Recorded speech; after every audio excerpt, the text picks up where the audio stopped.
A man behind bars accused of impersonating a federal agent.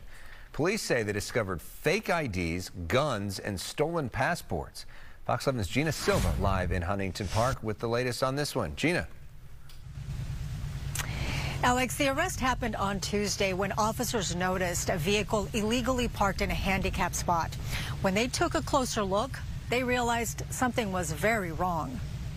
He did have the equipment and the capacity to victimize our community.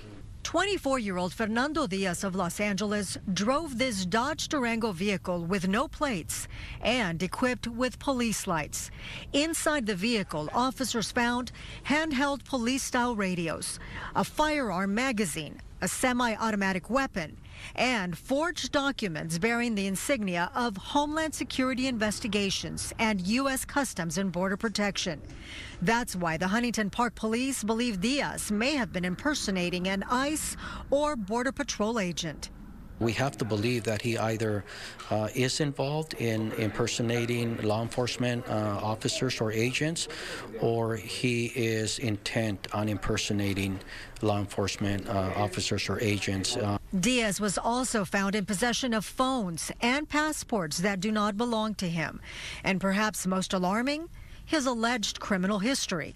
The individual also has a prior arrest record related to human smuggling.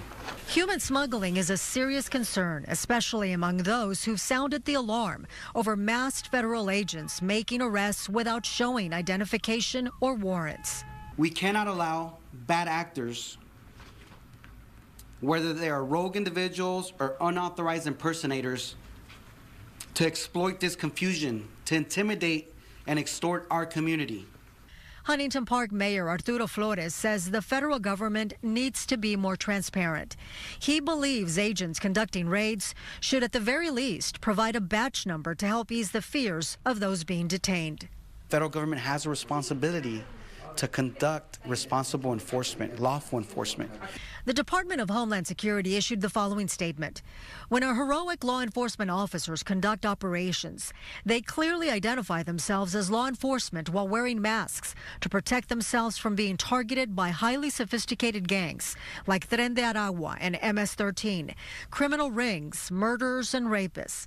Attacks and demonization of our brave law enforcement is contributing to our officers now facing a 500% increase in assaults. And I think that the narrative that it's for their protection is a cop-out.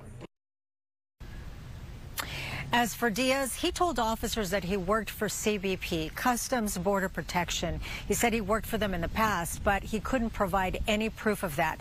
There was also a warrant for a DUI. Alex?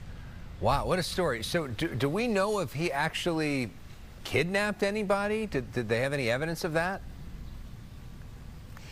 Well, they have the passports, they have the phones that don't belong to him, so they're investigating. He hasn't been charged with any of that. He is out on a $5,000 bail, basically on the warrant for the DUI, but the investigation is ongoing. So at this point, they're looking at everything.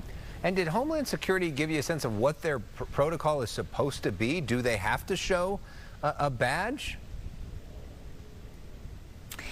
Apparently, they don't have to. I asked the chief of police, I said, why can't local law enforcement demand that they show proof, anywhere? I know the Huntington Park, the city of Huntington Park issued a resolution to make sure that cops are able to ask anyone, doing a raid to verify their identity. They can do that because they've passed a resolution, but other cities, they don't have that authority. And he said the feds work completely different to local law enforcement. And federal law is supreme, so oftentimes the feds don't really have to listen to the state and local people either.